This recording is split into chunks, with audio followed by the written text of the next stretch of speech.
Welcome into episode 486 of the Skate Podcast. I am Brian DeFelice, joined by Bridget Prue and Scott McLaughlin. Bridget and Scott, we're only a couple of games into the season for the Boston Bruins, but don't look now. 82-0 is still on the table. I'm just going to say it. Hey, tied for first place in the President's Trophy race. One of four teams that's off to a 2-0 start. Man, there are seventh place predictions and sixth place predictions looking pretty dumb right now.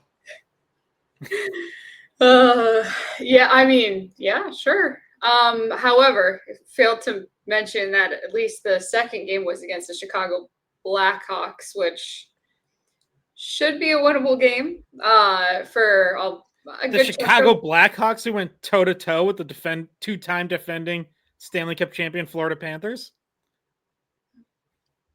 Well, you know what I will say though, and Scott's obviously kind of being facetious there, although they did have a strong first game against Florida. But yes, weaker opponent, Bridget. The Bruins also have to prove that they are not one of those weaker opponents this year too. But yes, a weaker opponent, but also Chicago was in Boston waiting for the Bruins prior to the Bruins game against the Capitals.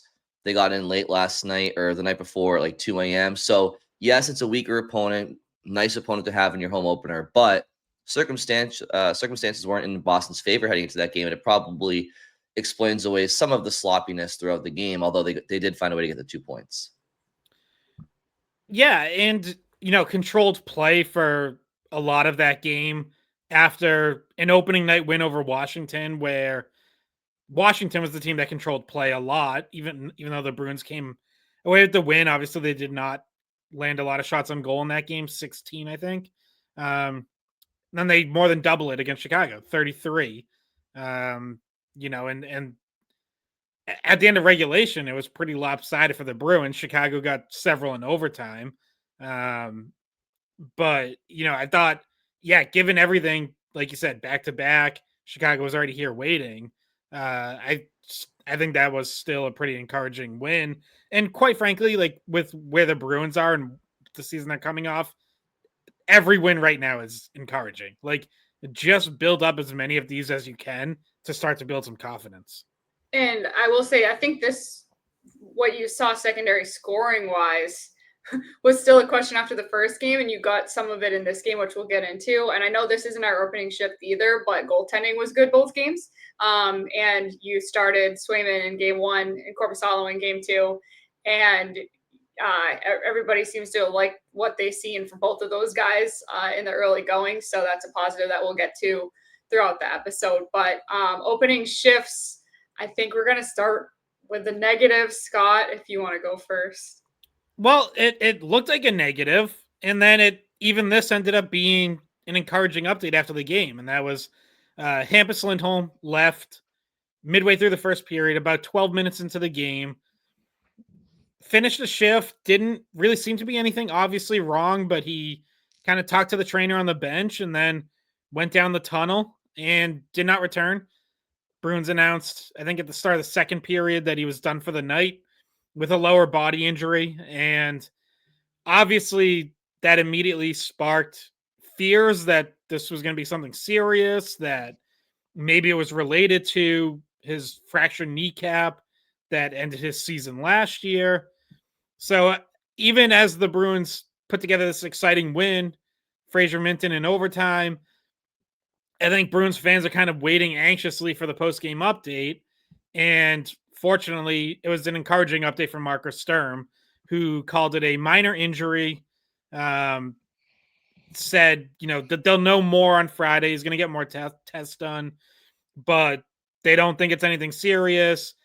Possible he doesn't miss any time, but Sturm did add later that they'll be cautious with them. There's no need to push anything, but also said it's not related to his previous knee injuries, so you can, forget about that concern. So all things considered, I would say even that ended up being a positive, just because it could have been so much worse. Like without being able to see exactly what it was that happened, your mind kind of just automatically goes to worst case scenario. And it seems like this ended up being something of a best case scenario. Yeah, and he said that he's getting more testing today. which is Friday morning. So we'll see what comes of that. That's, the follow-up day testing is important too.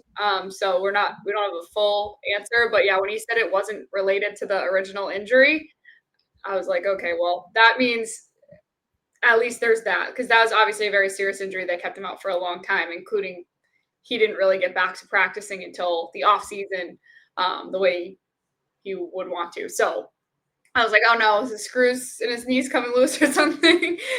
Because, I have screws in my knee too. And I'm like, I'm worried about those things. But hopefully that's not the case. Sometimes when you don't see the injury, that's when you need to be most worried, because it's like, okay, you never know, especially with somebody that has a knee injury so far. So we'll keep you posted on that if we get an update today or tomorrow. Scott and I just have a few screws loose in our heads. Nothing in our knees, though. No, I also have them loose in my knee too from the skiing, right? Yeah, from when I crashed into a tree snowboarding. But are you the only one that hasn't had knee surgery on this podcast? Knock on wood. So far. Let's keep it that way, huh? Yeah, no, we both got metal in our knees at this point. But I guess I'll go to my opening shift next, which was Fraser Minten getting the game-winning goal and starting out strong in his first two games. I don't know if our audience or if either of you guys watched the Behind the B where they show Sturm coming out, or I should say, they show Sturm calling Minten into the room the day of cuts to tell him that he's on the team and just to keep doing what he's doing, and that his hard work over the summer and in training camp made him decide that he was going to be on the third line as the center. And so it seems like that decision has been paying off. He's spent a lot of time on the penalty kill and he's looked good. He's made a few good defensive plays, like some poke checks to separate guys from pucks. And he obviously was on the ice for two goals yesterday. The Jeannot goal, which he didn't get an assist on, but he was part of that play, because if you guys remember the possession, that the entire time that shift was on the ice, they kept winning back the puck in the O-zone over and over again, and ended up with the Jeannot goal. And then his overtime game-winning goal, which I thought for sure he's passing over to Morgan Geekie. He's going to stick up, calling for it the whole time. But then in the post-game, he said he saw that it was pretty much covered, so he decided to shoot it, and he scored and won the game for them. So they get the extra point, and you get this encouraging sign that their secondary scoring was there. And Minten himself, who's the youngest guy that made the team, seems to be at the level he needs to be to keep up in the NHL, which we weren't worried about him doing that defensively, but we had talked about, how's he going to develop his offense? And he wasn't afraid to shoot that, and he did a really nice job with it. So for me personally, these first two games, obviously it's very early in the season, but between the Washington game and the Blackhawks game, this is the blueprint for how this Boston Bruins team is going to be successful. First of all, you need health. So to Scott's opening shift about Lindholm, if he's in and out of the lineup all year, it's going to be even tougher for the Bruins. But let's assume that it is a minor situation and he's back in the lineup more often than not. They had strong goaltending. We talked about that in our season preview podcast. Swayman was excellent in Washington. He had, 35 saves on 36 shots. It's a .972 save percentage. And then Korpisalo last night, 21 saves and 24 shots, an .875 save percentage. But those saves in overtime were outstanding. I mean, game-saving stops. Team owes him, a steak dinner at the Capitol Grill. That's how good the goaltending was in overtime. Stopping Bedard on a breakaway, just in alone, you're like, oh no, that's probably it. And honestly, it was probably the second or third most impressive stop of the. I know, because the one before that on Nazar was even better. Yep. So yeah, he had a really good. I think he had a good game overall, but overtime was impressive. Korpisalo should learn to give himself a little more credit, because when he was asked about the save on Nazar, which multiple Bruins teammates were that's the best save I've ever seen. Tanner Jeannot said that. Casey Middlestad said that. And Korpisalo was asked about it, and he's like, yeah, I misplayed it. Like, misread the pass. And it's like, dude, just be like, yeah, that was a good save. Like, just take the credit. Everyone's giving it to you. Yeah, he's humble. He's Yeah. He's humble. humble. So goaltending is one category. That's Oh, one also he blueprint. tried to fight like 3 times, so that was he got in the scrums in front of his net. Yep. So that's one category is goaltending. Special teams has come through. They have a tying goal in the power play in Washington, which is the go-ahead goal. I'm sorry, is a power play goal. A nice predetermined play through the neutral zone to gain entry, and Lindholm scores on the pass from Pasternak. They have a huge 5-on-3 kill in that game on a penalty kill, and then they tie the game against the Blackhawks on the power play and to start the third period. So overall, the power play is 2 for 7 through 2 games. I think that actually gave them the lead, the power play goal against Chicago. But then they gave it back like a minute and a half later. Right. You're right. Yeah, the Jeannot goal was the tying goal. So they get the go-ahead goal in the third period in the power play. But the power play is 2 for 7 overall. Penalty kills 8 for 8, I want to say. So you got goaltending, special teams, check. Then you got the top line leading the way offensively. Lindholm, Pasternak, Geeky, even add Zaka into that mix. Those guys are leading the way offensively. But then you have the secondary scoring that Bridget mentioned earlier. So you got 10 players with a point through 2 games. So, I mean, this is how they're going to have to do it. It's obviously difficult to do it for 82 games. And if you don't have a lot of offensive skill, it's going to be that secondary scoring element's going to be difficult to come by. But if you can break even at even strength for the most part, good special teams, good goaltending, opportunistic scoring, this is how this team wants to play if they can stay healthy. And can I add to that blueprint the physicality, because like that third line's just pests, and they do not let you get the puck out of your own end if they can help it. Same with the fourth line. Both of those lines are very pesky. And then Zadorov was just swatting people like flies. Like, I don't think anyone wants to see him coming at them when they have the puck along the boards. And I just thought that they played the better physical game too. Yeah, that's definitely a huge part of it for this team. And you're right, they have been physical so far. I thought the most encouraging part of Thursday's win was the secondary scoring, because Wednesday night it's those top guys, the top line that does all the scoring. 2 goals, 5-on-5, 1 on the power play. Or one was against the extra tagger, so not 5, whatever, 5-on-6. But so you look at that and you're like, okay, Swayman great, Pasternak and his line great, special teams really good. Like, you're like, okay, that's a blueprint, but can you rely on that every single game? And it's like, well, no, of course not. Like, you're gonna have to find other ways to win. And right away, the very next night, Swayman has the night off because it's a back-to-back. Pasternak and that top line, I thought, created some chances, but was also kind of bottled up and frustrated at times. Pasternak, you could even see like just body language. He was pretty frustrated.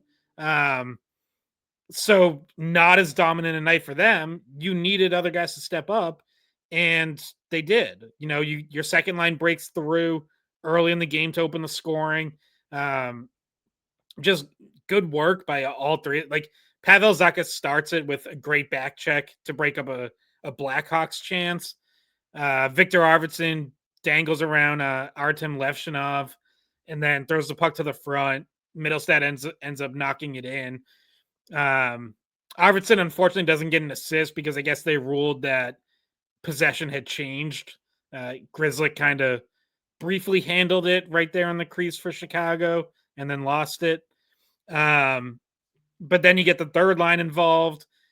Good play by Mikey Eyssimont coming out of the corner, puts a shot in goal. Tannen Jeannot bangs in the rebound. Minten, obviously, with the winner. Like, the fourth line doesn't score, but they drew 2 penalties. Kastelik drew a penalty early in the game. Husnudinov drew one of the penalties late in the second that gave you the 5-on-3 that led to a go-ahead goal. So everyone involved, obviously, the other 5 defensemen in the lineup all had to step up, with Hampus Lindholm going down early. I think they all had a role to play, especially McAvoy up over 27 minutes, Nikita Zadorov over 25. I thought they were both awesome Thursday night. That Mason Lohrei had a good game. So yeah, you're already getting contributions from everyone other than the healthy scratches who just haven't played yet. Like everyone else, I think you could circle something from these first 2 games and be like, yeah, they contributed to a win.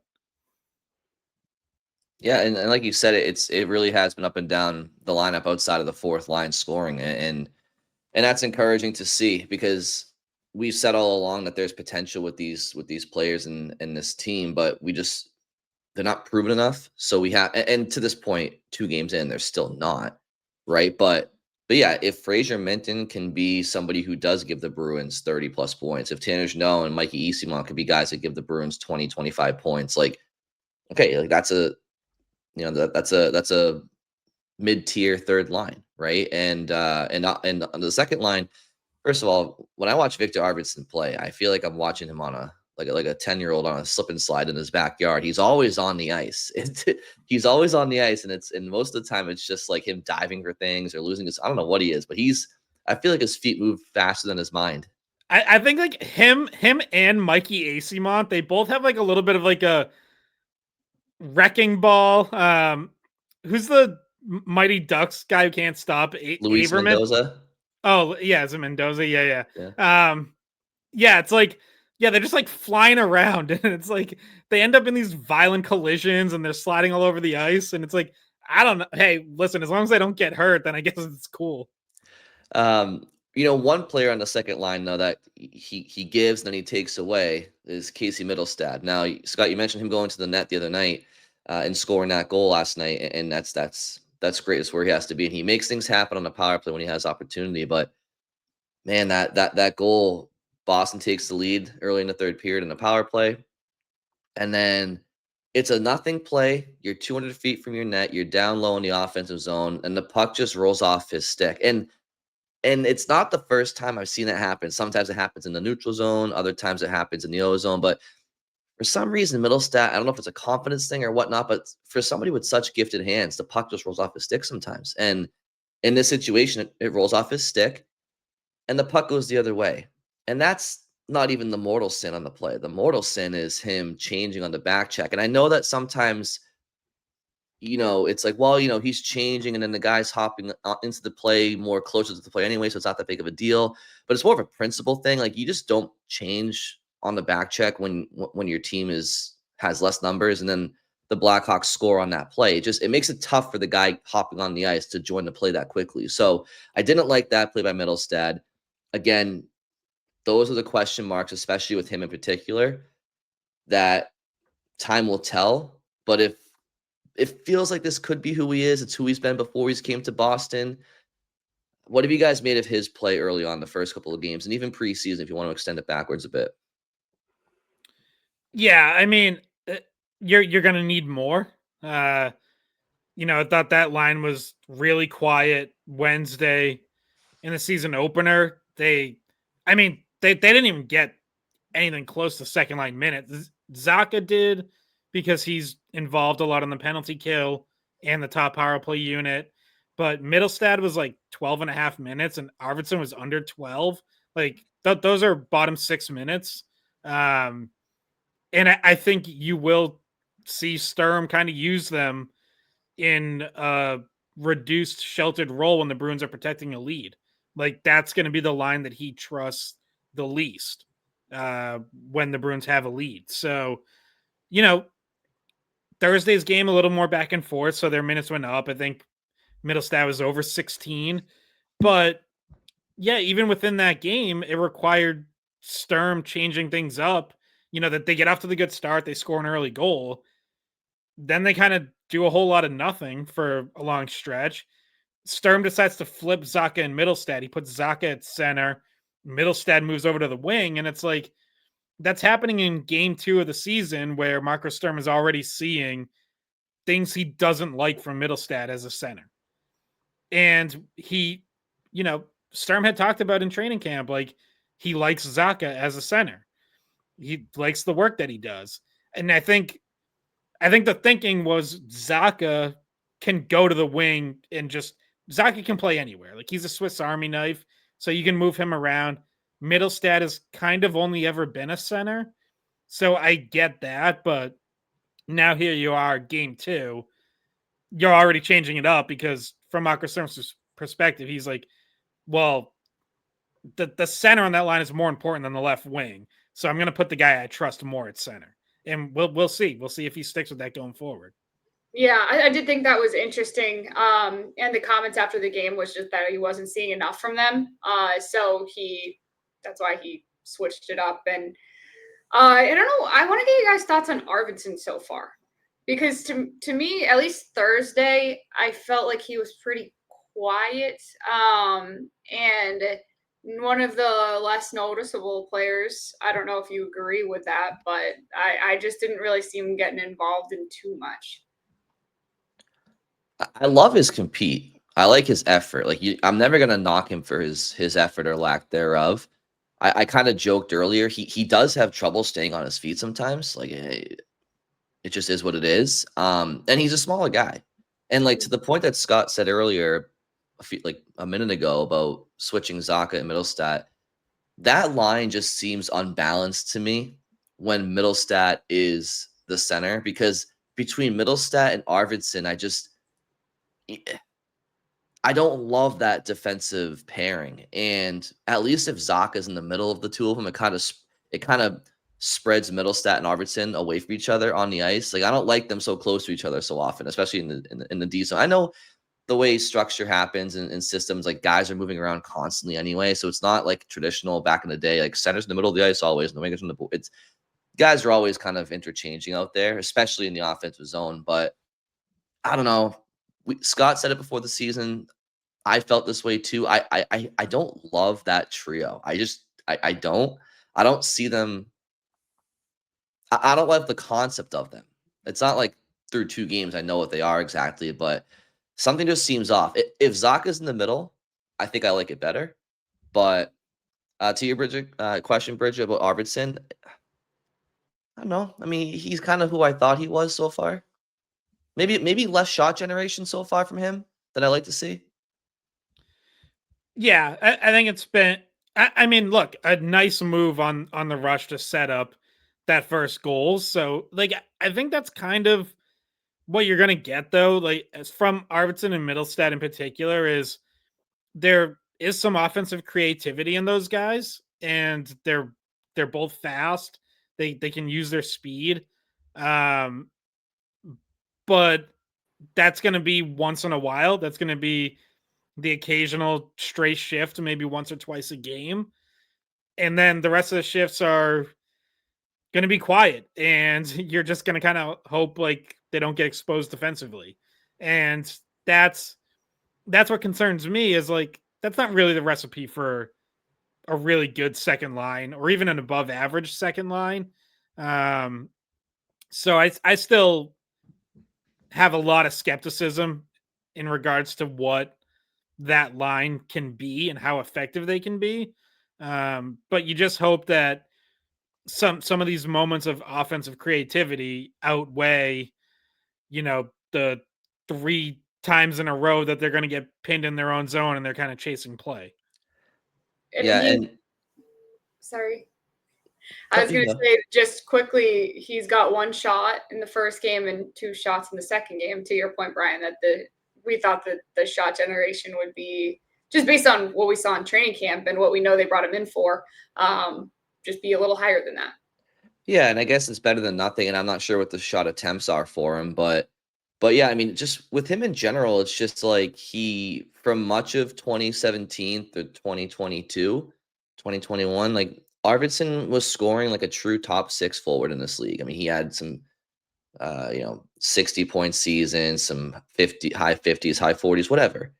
But 4 of his last 6 seasons, he's failed to eclipse 28 points, and he's had some injury problem along the way. So, I mean, it's a tale of 2 forwards. Which one are you going to get? The one from the, and he's only 32 still. You could argue that's late prime, right? So it's not like he's 37, but I don't know, 4 of your last 6 years, 28 points or less. It's just, if anything, it just shows you don't know what you're getting from him. He's capable. He has been capable, but I don't know. And then the same thing with Middlestat. I mean, we know he's been a little up and down in Hell, so has Zaka.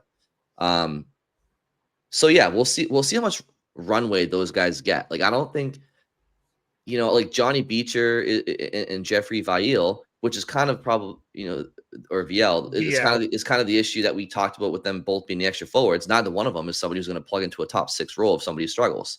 So, unless they do a call up, this is the grouping that they have. I mean, I don't know if you guys see any other combinations right now that you'd like to go to outside of who you have on the second line, especially with Easymont, Jeannot, and Minten having a strong game. Certainly a strong last 40, I would say, yesterday. The fourth line is who they are. I was going to just answer your question. I think that they lost flexibility of what they can do with that line when they sent down Blumel and Patra. So if either of those two guys had made it, those are middle 6 guys that you could maybe throw up to a second line from a third line. And with Blumel, he and Zaka maybe had something there that's different than what he has with Middlestat or Arvidsson. So there could have been something there. So like you said, Beecher's not going to slot in there. And he hasn't been in a game yet. Well, yeah, and that's still an option for them. I mean, like they can call those guys up at any time if they want. On the current roster, I think you're pretty limited. Like it almost has to be those 3 together by default. I don't think you want to touch your third or fourth line right now. Like you don't want to take away from other lines. So you leave them together. You hope it starts to look a little better. And like I said, like there have been moments. I'm not by any means am I saying it's been 2 bad games start to finish. It's just been up and down. But yeah, Patra, Blumel, like those guys still could be options. The Bruins would have to waive one of Beecher or VL, but I don't think that's the end of the world to make it work if they decide they want to try something else. Well, again, they're 2-0, right? And players have made comments in recent years about how much lines were switched around and they weren't given the runway to truly gain chemistry. And so, maybe they stick with it for now with Middlestat in the middle, give him more runway as a center, give him a chance to, prove himself, or maybe they just put Zaka in the middle, but it's the same trio. I mean, I don't have a problem with the trio right now. At all. It's more of a long-term question I have about them, but we'll see how it plays out. And I guess we should mention that they've kept the lines the same besides the goalie change on the back-to-back so far. And that line doesn't have any experience together before the season because Arvidsson was an addition in the offseason. And even Middlestat wasn't playing with Zaka last year when he came over at the trade deadline. So definitely still in the early stages of trying to build chemistry. So let me ask you guys about another off-season acquisition, and that's Tanner Jeannot. Obviously, pretty polarizing acquisition, mainly because of the contract term and value. He had a great first full season in Nashville. We all know that, 41 points, I think it was, and since then has just tapered off drastically offensively. But I said it a few minutes ago. I felt like the third line had a sluggish start to the game against Chicago, but I thought they really had a strong last half of the game in particular. And I think, to his credit, I think Tanner Jeannot is right front and center with that. I think all 3 of those guys deserve credit for that line's generation and success. Easymont, Jeannot, and Fraser Minten. And I felt like Jeannot had a couple opportunities even after his game-tying goal, which was a big goal. I mean, the crowd seemed kind of quiet. The Bruins weren't giving them a ton to cheer for. They're down in the game at the point. It's a back-to-back. That's a big goal, obviously. And if Tanner Jeannot can be somewhere in between what he got in his first full season in Nashville and what we've seen in recent years, maybe even a little bit on the closer spectrum of what he did that first full year, but certainly in the middle, I think people would not be too hard on him. Yeah, it really was like a tale of 2 games for both Jeannot and that line, I thought, where you're right. Like it was a sluggish start. And for Jeannot in particular, I thought it was a really rough start Thursday night. He had several turnovers. He had one shift where he had like 3 turnovers in one shift.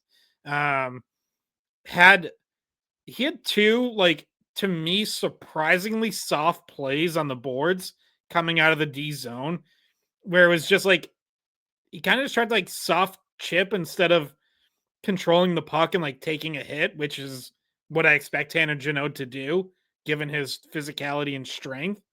And then so like I'd actually tweeted at some point, I think early in the second period, and I think it was after a mistake by Minten, if I'm remembering correctly, that it had been a rough game for that line. And then I think it was literally their next shift that they scored. So terrific jinx, reverse jinx by me. You're welcome, Bruins fans. But yeah, but like that goal clearly got them going. They dominated their very next shift. They went out, spent like 50 seconds in the offensive zone cycling, creating more chances. And then they had several shifts like that the rest of the way, like just forechecking, establishing offensive zone possession, and generating some shots. So, yeah, what you saw from that goal on the second half of that game, like if they can play like that or close to it, that's an effective third line. The mistakes in the first half of the game, you hope that's early season, just got to work out the kinks type of thing. Tired from getting home late, like that. Yeah, sure.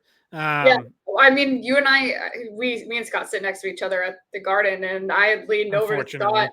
Unfortunately, he can't shake me. This is what, our 5th season up there, and yeah, he hasn't been able to get rid of me yet. But I said to Scott, "What the heck is going on with Jeannot on this shift? He had like 3 turnovers in front of his own net, and obviously the third line got a lot of defensive zone starts, which you know you're that's putting you in a tough situation. But he lost the puck a few times, and I'm like, this just doesn't look like what he normally looks like, and we didn't know what was going on. And then that first period was kind of mostly like that to start out, and then they got to it. They got to their game, and they were more effective after that point. So they settled in, which was important, obviously, because they had 2 very important goals in the game. I want to spend some time on the goaltending and the special teams, but before we do that, I wanted to throw a shout out to these individuals because, first of all, no one plays a perfect game, so I'm sure that there could be a mistake 2 or 3 that we could highlight from these guys over the last couple of games. But I feel like we could have gone an entire podcast without talking about these guys. And sometimes that's a good thing because it means that there's nothing crazy that they did good or bad. They've just been steady. And that's the Bruins decor. I mean, Yoki Haru, Peak, Zadorov, and Lohrei in particular, like, but Yoki Haru and Peak, like, if they can just give you steady, just safe defense, like that's something that we shouldn't take for granted coming off the heels of last season. And I think that when you can have 4, 5, 6 guys in your defense core, you number 4, 5, 6 guys in your defense core that you're kind of just not really talking about, that's kind of a good sign for those players. Yeah, that they're not making the kind of glaring mistakes other than Zadorov's turnover that led to Chicago's first goal on Thursday. And that was clearly like a play where he got caught in between. He went to pass up the boards, realized the wing wasn't there, and you could tell he was kind of trying to like take it back, but the puck was already off his stick and it just slides away for an easy turnover. So that was tough, but like there hasn't been much of that. And early in the preseason, you might have been worried that was going to carry over from last season because they did make some really bad mistakes early in the preseason, including some of those guys you just named. But they got better. They got more structured throughout camp, throughout the preseason. And I think that has pretty much held up through the first 2 games. I also want to highlight, I mentioned him earlier, but Mason Lohrei, I think, has been good defensively so far. And that was a big question. Like we've talked about it a bunch throughout camp. He's won some battles and he's made some good defensive plays. And I thought Wednesday night, his willingness to just, I mean, I guess willingness or just acceptance that it was going to happen, but to take some huge hits from Tom Wilson to move the puck and start breakouts, like, was great. I know everyone, like, yeah, sure, you'd like for him to be better braced and, I don't know, be able to bounce off that, but like, also Tom Wilson's one of the hardest hitters in the league. He's going to knock down a lot of defensemen when he gets them in his crosshairs. Lohrei could see the hit coming, made the play. Bruins got out of the zone.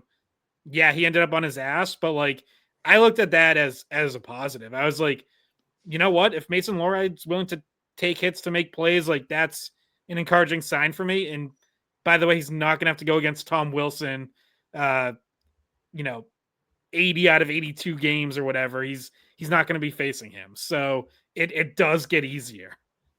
And I will say, most of that game they were down to 5 defensemen because Lindholm left about 6 minutes left in the first period, or when was that, Scott? You wouldn't watch the last. Yeah, Thursday. Yeah, it was 8 minutes left. Yeah. Okay, so they were down him for a majority of the game, and so they got more ice time. And also want to make sure we mention Charlie McAvoy, who was very solid and laid some good checks as well. And yeah, I thought that the defense looked pretty good. I think they played good team defense too, not just Zadorov almost killed Sam Rinzel at one point. Oh my God, I thought he was done. I was like, oh my goodness. But Zadorov you're going to lose that battle. I don't know if there's a guy in the NHL that holds up to Zadorov. Like, just even watching him, I mean, we all know that McAvoy is a strong guy, big guy, lays some checks of his own that can be really hard. When we were watching him in training camp and Zadorov, they were doing like this puck battle drill where everybody rotates along the boards and tries to steal the puck away from the guy that has it. And Zadorov comes up behind McAvoy, and with just one like little shove, McAvoy just on the ice, and he just went down like so easy. That's just what Zadorov can do because he's just so much bigger and stronger than some of these guys. Yeah, he had 7 hits yesterday. And actually, when we were in the locker room, Minten was waiting for us to come talk to him after the game, and Zadorov walked through, and he says to Zadorov, "You had 7 today, man!" Like they were giving him credit for it, and he definitely was noticeable with some of his big checks. It was funny that drill you're talking about, where it was so, like Bridget mentioned, like you'd come up, you'd battle. Basically, everyone would be set up like, stick length from the boards. Yeah. And the goal is to protect the puck from whoever's coming up behind them. And then like the guys coming up from behind would rotate through. So like then you'd go to the next guy, try to win the puck from him. And I asked Casey Middlestad about that, and he was like, I've done that drill before, but never for that long, because I did it for like 5 to 10 minutes. And I was like, how much does it suck going against Zadorov in that drill? And he's like, I wanted to just skate away. Yeah, I wonder if McAvoy even knew that's who was coming up behind him, because he certainly didn't seem to brace for it, or either that or Zadorov just way too strong and obviously not trying to knock over one of the leaders on his team and one of the best players on his team. But it was kind of funny because everybody ended up not being hurt. But yeah. The old gauntlet drill. So, yeah, Bridget, you mentioned McAvoy. Obviously, the expectations and standards for him are high, and to lead that defense core. But you know what? He also hasn't played in game action outside of preseason since last February at the Four Nations. So it is worth mentioning that, you know what? It is right to bring him up because he also is playing off a long absence. Despite being healthy since last spring, he hasn't played in the regular season up until Wednesday, until last February. So that's good to see him, step up on Martin Ferravari in the Washington game with he's admiring his pass. Charlie steps up and makes body contact. That's good to see him not shy away from contact early in the season. Yeah, and McAvoy had 7 hits in that opening night game, and I think that was one shy of his career high. So, yeah, he clearly was wasting no time getting back involved physically. And Norris David Pastrnak, certainly in the Chicago game, Pastrnak had one shift where he was flying around laying some hits because he thought he was upended. But I thought McAvoy and Pasternak both did a great job of leading by example in that game against Washington, and that's what you want to see. I know Marco Sturm had some quotes after the game, Scott, that I think you may have tweeted out, or maybe it was before the Blackhawks game, but he talked about Pasternak's being vocal on the bench. So before hold on, let me think here. So after the opening night win, Sturm talked about Pasternak being vocal on the bench, saying he did a good job keeping everything positive, keeping guys engaged, and then he was asked again about Pasternak's leadership before Thursday's game during his pregame availability, and talked about Pasternak like being physical in practice. He said he said he's being feisty. Yeah, he said he's been feisty. He said he went all out the last couple of weeks. He was, willing to check teammates, obviously within reason, but said that really kind of set a tone. So, yeah, like Pasternak's been really good, obviously, through these first two games. Had 3 points Wednesday, another secondary assist on Thursday. Very minor complaint. He has taken 2 offensive zone penalties in 2 games. Want those cut out. The one Thursday was clearly it was a retaliation. He was frustrated. He thought he had been slashed first. He retaliates. So, the one Wednesday was just being too aggressive with the stick on the forecheck. So, like that's the one complaint from 2 games of Pasternak, but otherwise he's been great on the ice and by the sounds of it, great off the ice. And they did tighten up against Chicago, but had we recorded only after the Washington game, one of the big takeaways was you have to stay out of the box. Like the penalty kill was great, but you can't be going to the box that many times. They did tighten it up against the Chicago Blackhawks, but one of the 3 penalties they took was the one you're referencing of him just being emotional. So yeah, I think this is also a good time to talk about the special teams because they've come through in a big way. And the thing about special teams is if you don't convert on the power play, at least try not to lose momentum. But on a penalty kill, a good timed penalty kill, you want to stop all of them, right? But you can change momentum throughout a game. And against Washington, they killed off a pretty long 5-on-3, which is huge by the PK. And of course, Elias Lindholm gives them the go-ahead lead after relinquishing it to Tom Wilson's goal, and it's a power play goal. So it's a timely power play goal. And then against the Blackhawks, I like how you bounce back in the third period with a goal 15 seconds after puck drop, after an elongated 5-on-3 to end the second period where they didn't really generate much of anything. So I like that response. They knew that wasn't good enough. They were too far from the net, I felt like, on that 5-on-3 to end the second. And then what do you know? They go into the locker room. They talk about it. Steve Spott probably gives them a talking to, and they hunch around the goal crease. And Zacha goes across the crease, and Lindholm obviously puts it away. And even outside of his 2 power play goals for Elias Lindholm, which I think is sneaky big for him, I think it's good for his confidence to get off to a good start this year. If you look back at last year, he actually didn't get off to a bad start offensively either. He scored an opening. I think he had a couple of goals in the first few weeks of October as well. But he's looked much more dangerous offensively to start this year, even outside of the power play. So I think it's really big for his confidence too. But the power play, 2 big goals in 2 games so far. Yeah, it's looked good. And we talked about like the important, and Marcus Sturm talked about the importance of retrieval, breakout, entry. And you saw that right away Wednesday night lead to that goal. Set play, McAvoy drops to Zacha, indirect off the boards to Pasternak for the entry, cut back, hits Lindholm coming into the slot, with McAvoy also driving strong to the net and doing a good job of avoiding goalie interference, by the way. But like, yeah, they've been better. It hasn't been perfect, no, but it's been better. And that was such a huge area because it's one thing, like, yeah, obviously you want to win the opening faceoff and then just set up and never leave the zone. That's just not realistic. That's just not what happens on power plays in the NHL. So getting back in cleanly is so important, and it's looked so much better than it did last year. I also think in zone there's just been more movement. Guys kind of popping up. Like, yeah, Lindholm having those 2 goals, not that either one of them was like a traditional play into the bumper per se.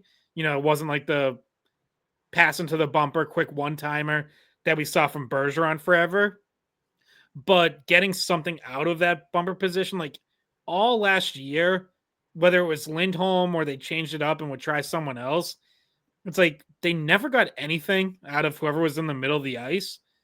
So it's been Lindholm who's starting there this season, and you get 2 power play goals in 2 games from him. Yeah, he's been. Want to know what too? The transition does look completely different than last year. Especially, I don't know, something about that. I'm going to call it Montgomery power play. Was very stagnant, and we talked about it at the time. And like zone entries were pretty basic. Okay, drop pass to whoever's at the blue line, and then kind of a slow setup, let everybody get in their spots, not move around too much. They are trying to, on their transition into the zone, like just attack the net immediately. There was some passes that, I mean, sometimes they take the conservative way just because you want to keep possession, but there was another time where in both games, where there was a pass like trying to bank it off the end boards and get the puck to bounce back out in front, and someone's crashing the net right away. And it's just very quick attack rather than the whole setup and, maybe catch teams off guard that way. Yeah, there's another entry from the second unit on Thursday where Arvidsson was the puck carrier and Chicago kind of sagged off and like gave him the middle of the ice, and he just attacked it and snapped a shot on from the high slot. And it's like, yeah, that's what you want to see. If they're gonna give you a shot off the entry, take it and then go get it and set up. Yeah, and I've mentioned it on here before too, but the biggest difference in these zone entries is that they're coming up the ice together. Like you would drop the puck back last year to Pastrnak, but you'd have 3 guys at the offensive blue line more or less flat-footed. Well, if you dump the puck in and chase after it, they're not going downhill, so you're not going to retrieve it very well. And if you do dump it off to a flank, they have no speed, and it was too predictable. But now, if you noticed, even when they drop the puck back, you have Zacha and Lindholm. They're like 7 feet from each other, and there's a lot more continuity coming up together with speed and options, which is also helping back teams off, and that's important. Also, Elias Lindholm had a very nice tip-in goal from the bumper Scott in preseason, which probably felt good for him as well, right under the crossbar. And then I think almost had another one like the next power play. So it's good for him, whether it's preseason, regular season, to see the puck going in.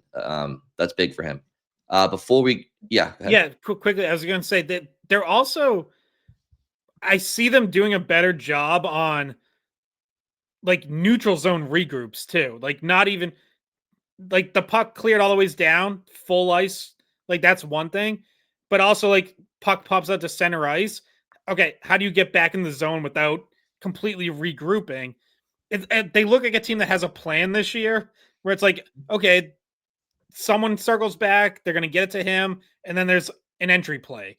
And like last year, it was like those plays were just a mess. It would be like, Pasternak's just going to fling a backhander across the neutral zone and like hope Morgan Geeky's over there to carry it into the zone. And it's like, that's not a plan. Like that just looks stupid. And that, yeah. And it's like, they've practiced that. Like I've seen them do that in practice.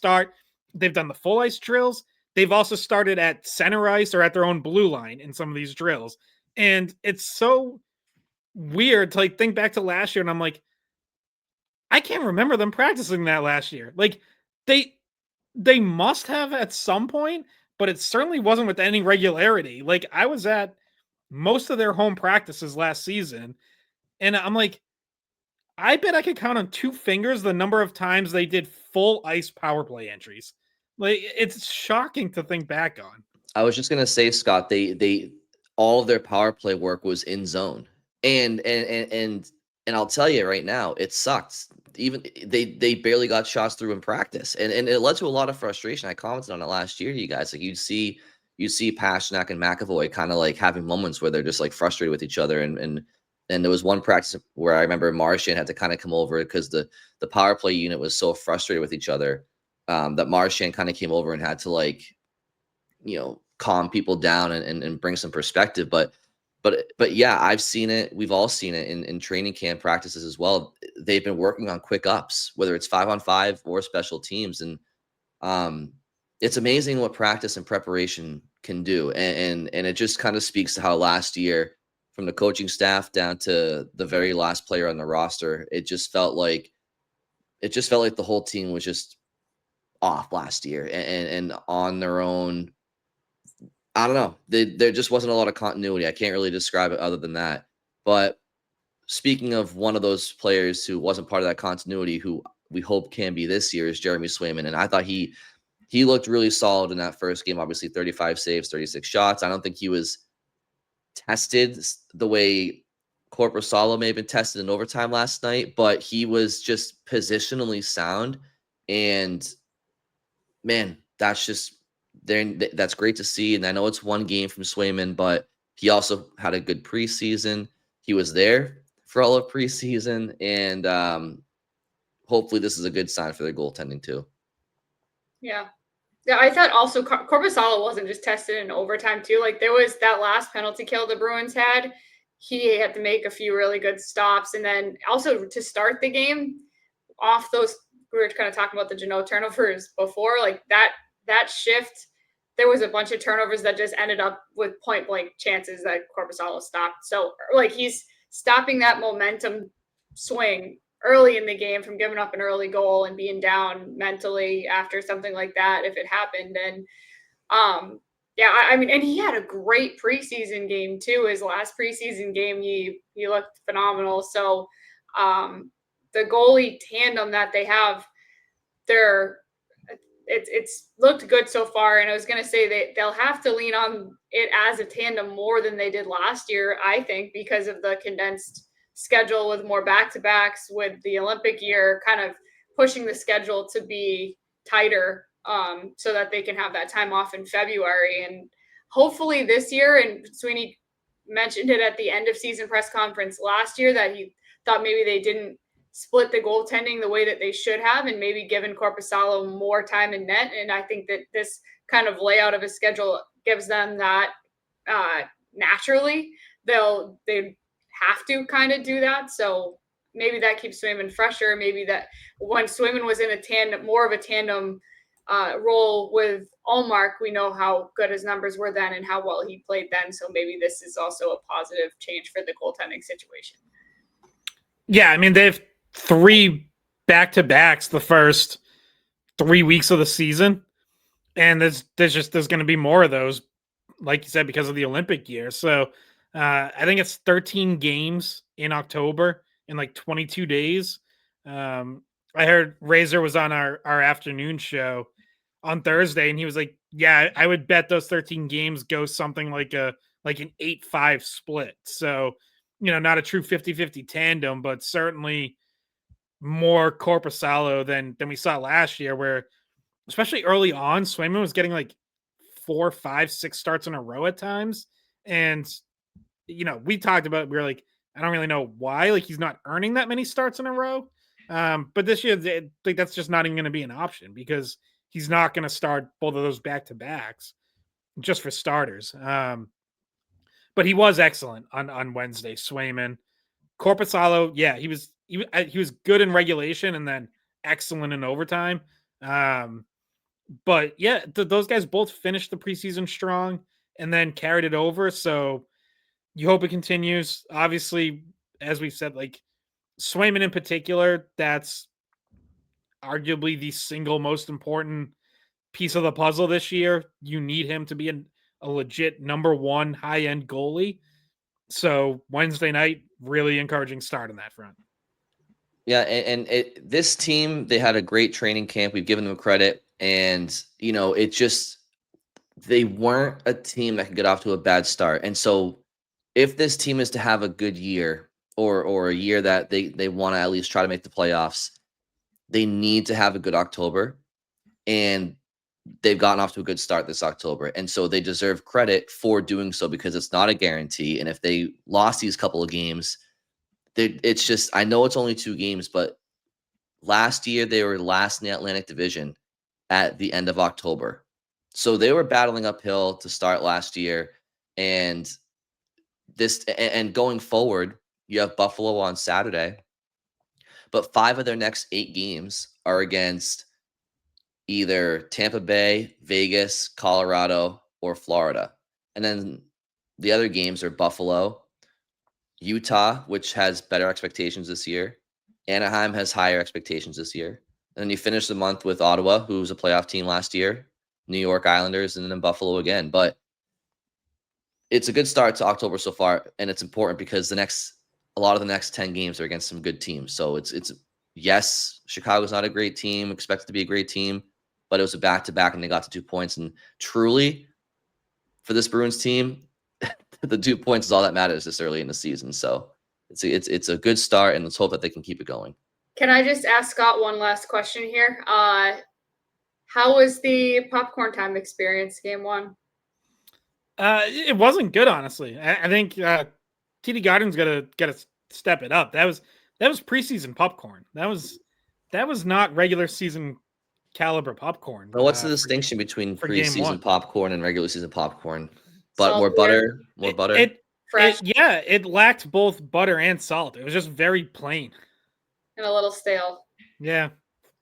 So that might have been left over. I don't know. Maybe they haven't cracked open this year's supply yet. Like they're trying to get rid of the rest of the last year's. I don't know, but no. Oh man. Well, lots of room for improvement. Definitely. I walked over and I'm like, "Oh, Scott, what do you think of the popcorn?" And he was just like, "Nah, this is 2 thumbs down, but we'll get there." I mean, I've been saying for a while now, Scott, you gotta brand and market your own popcorn. You gotta have a little stand when people come up the escalators there, and they're handing out the brochures for the games and whatnot. There's just gonna be a little Scott's Pop stand, and I think you'd do well for yourself. But hey. Yeah, is he making money off this, or is it free samples to get people hooked on it, and then from there he'll make money? If you do something well, you don't do it for free, right? That's right. Yeah. Which is why we all do this podcast. That's why I'll do this podcast for free of charge for the most part. The first year we did this for free, I think. Quickly, before we log off, 2 funny moments around the league to highlight from Thursday night. I don't know if you guys saw these, but the end of the Vegas San Jose game, Jack Ike, Vegas is down by a goal very late in the third, final minute. Jack Eichel flips a puck into the offensive zone from center ice, and it skips past Alex Nedeljkovic to tie the game and send it to overtime.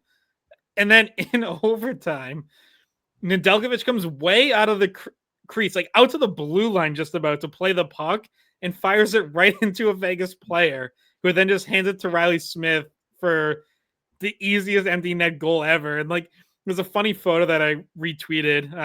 You can check it out on my Twitter of Nedeljkovic like trying to chase down Riley Smith, and it's just like all you see is them two, and it's like Riley Smith on top of the crease and Nedeljkovic just inside the blue line, like trying to skate after him.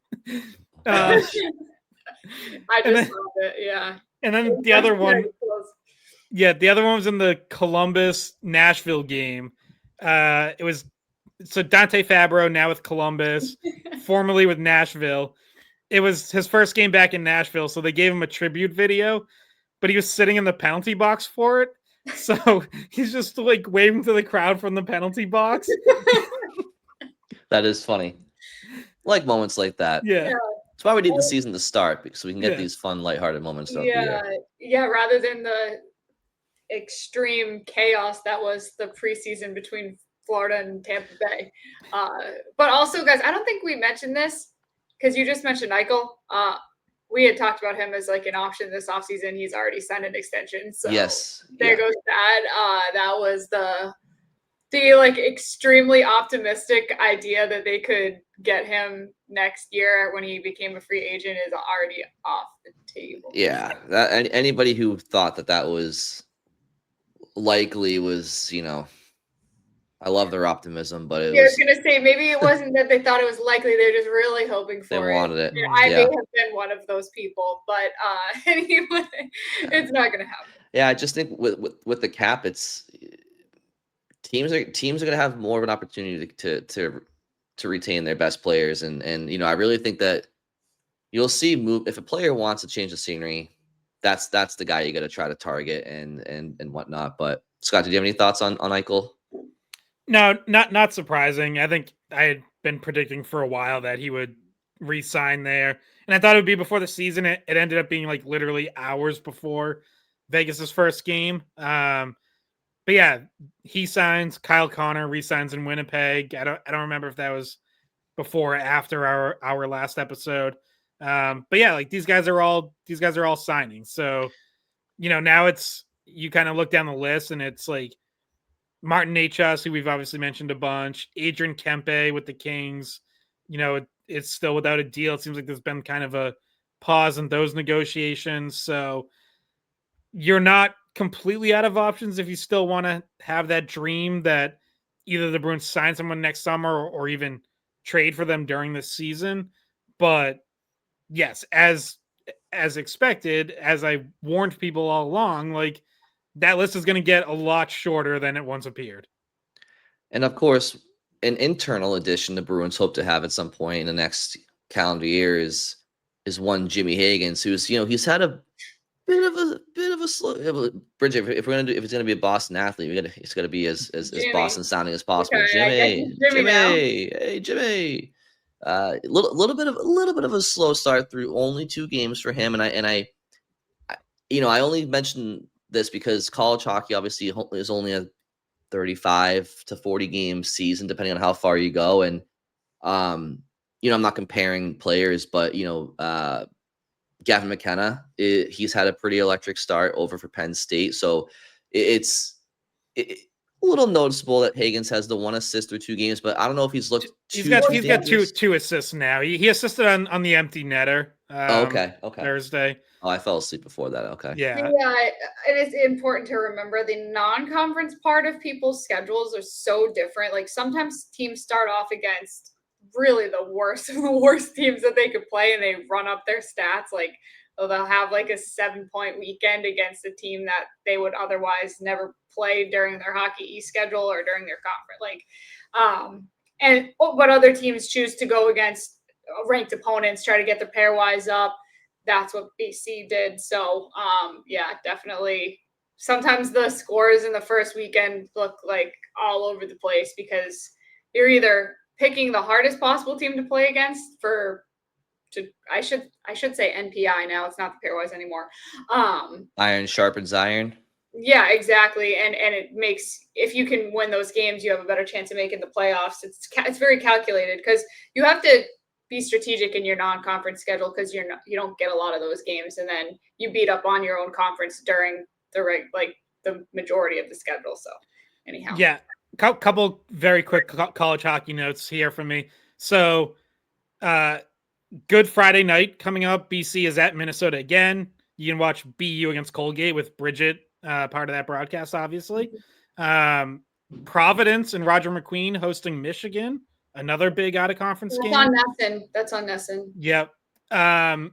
Thursday night was crazy. First off, there were only 4 games Thursday night, and 3 of them involved 3 of the top 4 teams in the country losing at home, getting upset.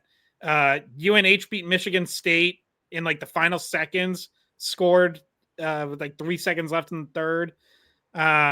Western Michigan, number 1 in the country, defending national champs, lost to Ferris State, and Penn State lost to Clarkson. And quick note on Gavin McKenna, since you mentioned him, Brian, he does have 5 points in 3 games. He's also a -4. That Penn State team is not playing defense, and neither is Gavin McKenna. That can change. It's very early, but like, just something to keep an eye on. Is McKenna a hashtag bust, Scott? Put it on the tweet.